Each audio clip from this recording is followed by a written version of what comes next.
Solid chicken কিন্তু আমরা অনেকেই খেতে পছন্দ করি না।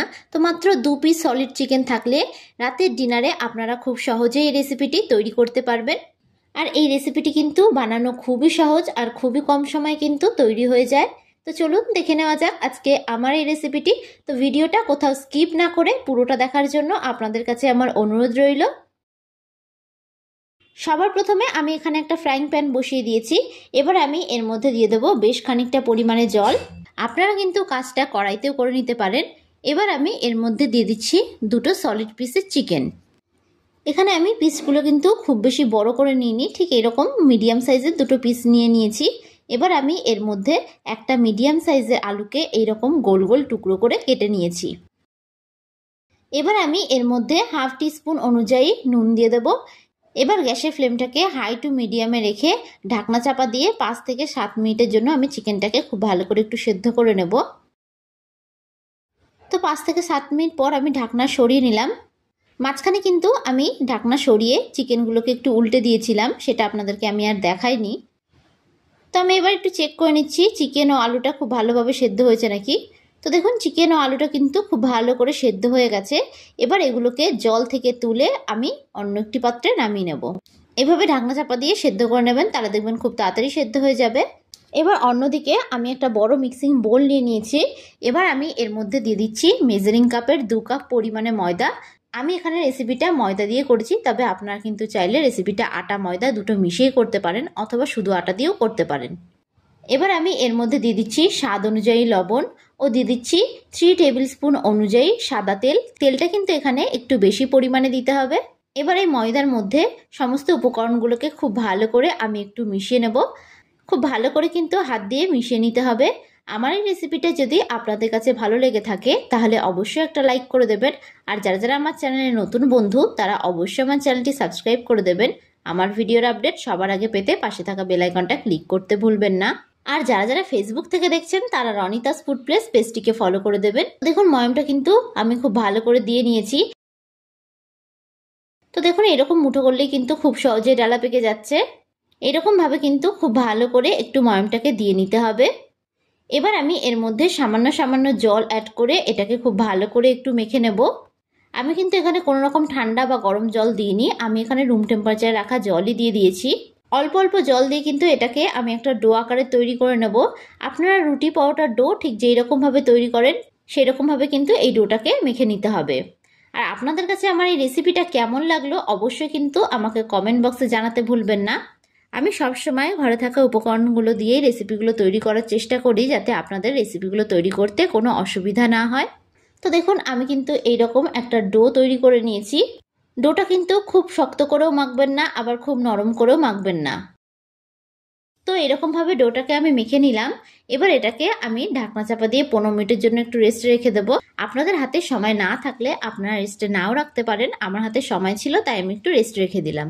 অন্যদিকে দেখুন আমি আলু ও চিকেনটাকে কিন্তু খুব ভালো করে একটু ঠান্ডা করে নিয়েছি।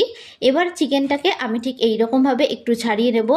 এইরকমভাবে কিন্তু আমি একটু চিকেনটাকে ছাড়িয়ে নিচ্ছি, এতে কিন্তু রেসিপিটা খেতে খুবই ভালো হবে। তো দেখুন চিকেনটা কিন্তু খুব ভালোভাবে সেদ্ধ হয়ে গেছে। তো খুব সহজে কিন্তু চিকেনটা ছাড়ানো যাচ্ছে। তো কাজটা একটু ঠান্ডা করে করবেন, তাহলে কিন্তু কাজটা করতে কোনো অসুবিধা হবে না। তো দেখুন সবগুলো চিকেনকে কিন্তু ঠিক একই রকমভাবে আমি ছাড়িয়ে নিলাম। এবার আমি আলুটাকে খুব ভালো করে একটু মেখে নেব। একটু খেয়াল রাখবেন আলুর মধ্যে যেন কোনো ডেলা অংশ না থাকে। আমি এখানে হাত দিয়ে আলুটাকে মেখে নিচ্ছি, তবে আপনারা কিন্তু চাইলে কাজটা একটা ম্যাশার দিয়েও করতে পারেন।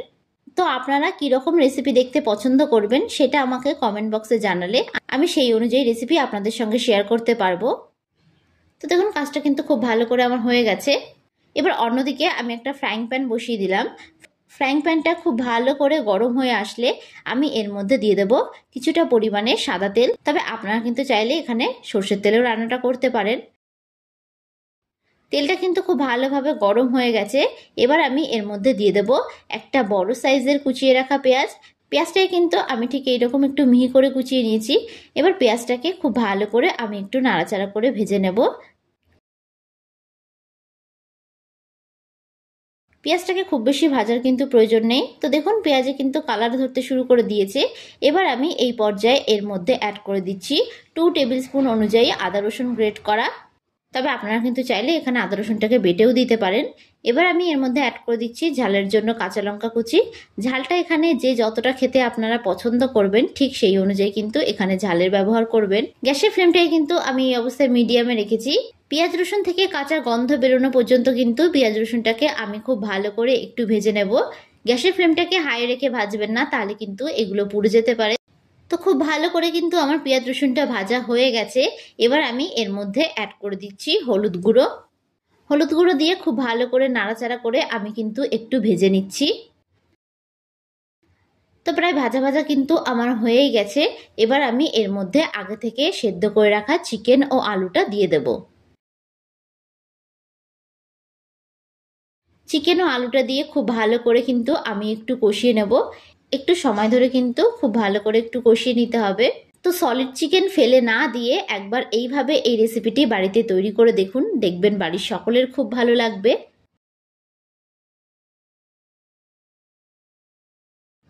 এবার আমি এর মধ্যে অ্যাড করে দিচ্ছি স্বাদ অনুযায়ী নুন। নুনটা কিন্তু অবশ্যই একটু বুঝে দেবেন। আমি কিন্তু চিকেনটা সেদ্ধ করার সময় একটু নুন দিয়ে দিয়েছিলাম। খুব ভালো করে কিন্তু এবার এটাকে আমি একটু মিশিয়ে নেব। গ্যাসের ফ্লেমটাই কিন্তু আমি এই অবস্থায় মিডিয়ামে রেখেছি। এবার আমি এর মধ্যে অ্যাড করে দিচ্ছি জিরের গুঁড়ো ও দিয়ে দিচ্ছি লঙ্কার গুঁড়ো। এখানে কিন্তু লঙ্কার গুঁড়োটা আপনারা একটু বুঝে দেবেন, যেহেতু কিন্তু আমি ঝালের জন্য অলরেডি আগে কাঁচা লঙ্কা দিয়েছিলাম। এবার গুঁড়ো মশলা দিয়ে খুব ভালো করে কিন্তু আমি কষিয়ে নিচ্ছি।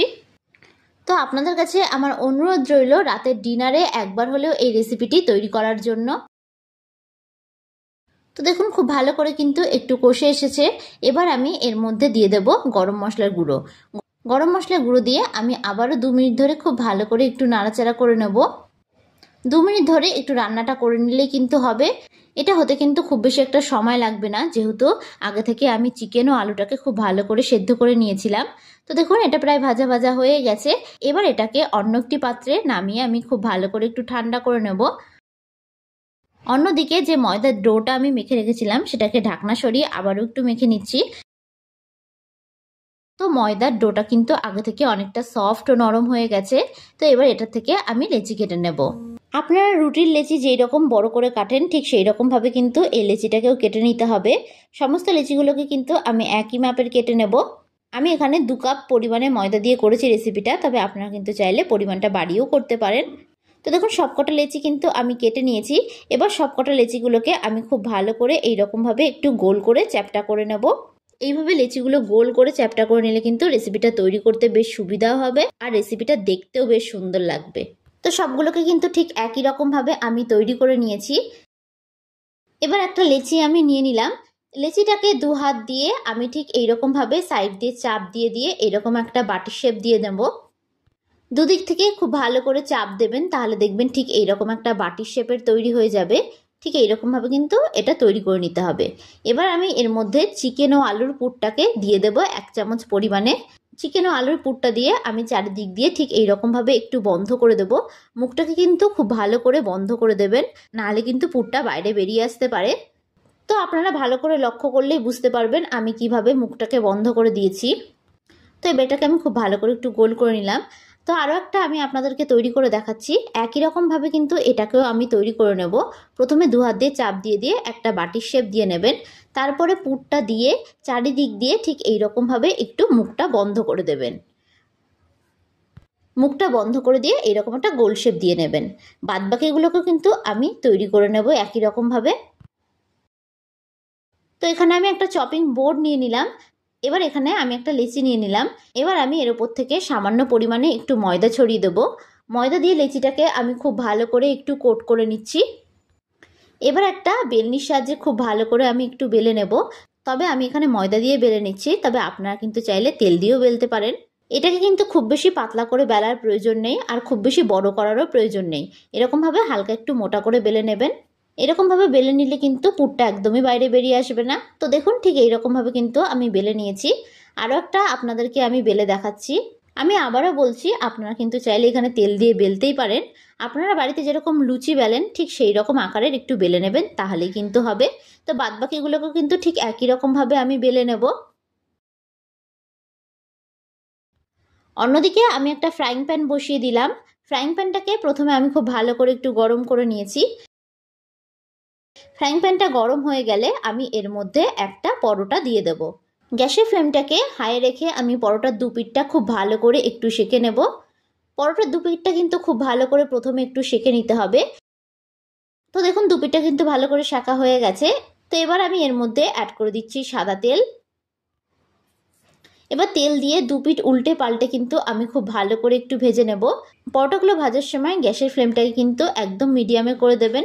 তো খুন্তি দিয়ে এরকমভাবে একটু চেপে চেপে পরোটার সাইডগুলোকে আমি খুব ভালো করে একটু ভেজে নিচ্ছি।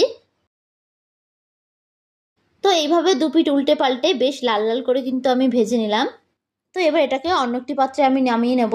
তো আরও একটা পরোটা আপনাদেরকে ভেজে আমি দেখাচ্ছি। প্রথমে দু পিঠ খুব ভালো করে সেঁকে নেবেন, তারপরে তেল দিয়ে উল্টে পাল্টে ভেজে নেবেন। তো আমার এই ভিডিওটা যদি আপনাদের কাছে ভালো লেগে থাকে তাহলে অবশ্যই একটা লাইক করবেন। আর যারা যারা আমার চ্যানেলের নতুন বন্ধু তারা অবশ্যই আমার চ্যানেলটি সাবস্ক্রাইব করে দেবেন। আমার ভিডিওর আপডেট সবার আগে পেতে পাশে থাকা বেল আইকনটা ক্লিক করতে ভুলবেন না। আর যারা যারা ফেসবুক থেকে দেখছেন তারা রনিতাস ফুড প্লেস পেজটিকে ফলো করে দেবেন। তো ভিডিওটা শেষ পর্যন্ত দেখার জন্য আপনাদেরকে আমি অসংখ্য ধন্যবাদ জানাই। তো দেখুন খুব সুন্দরভাবে তৈরি হয়ে গেছে আমাদের চিকেনের পরোটার এই রেসিপিটি। তো দেখুন এটি কতটা সফট ও নরম হয়েছে। তো এর মধ্যে কিন্তু পুরো পুরে ঠাসা। তো আপনাদের কাছে আমার রিকোয়েস্ট থাকলো এই রেসিপিটি বাড়িতে একবার হলেও তৈরি করার জন্য। তো আজকের মতন আমি বিদায় জানালাম। আবারও হাজির হব আপনাদের সামনে নতুন একটি রেসিপির ভিডিও নিয়ে। তো আশা করি আপনারা সকলে ভালো থাকবেন, সুস্থ থাকবেন। ধন্যবাদ।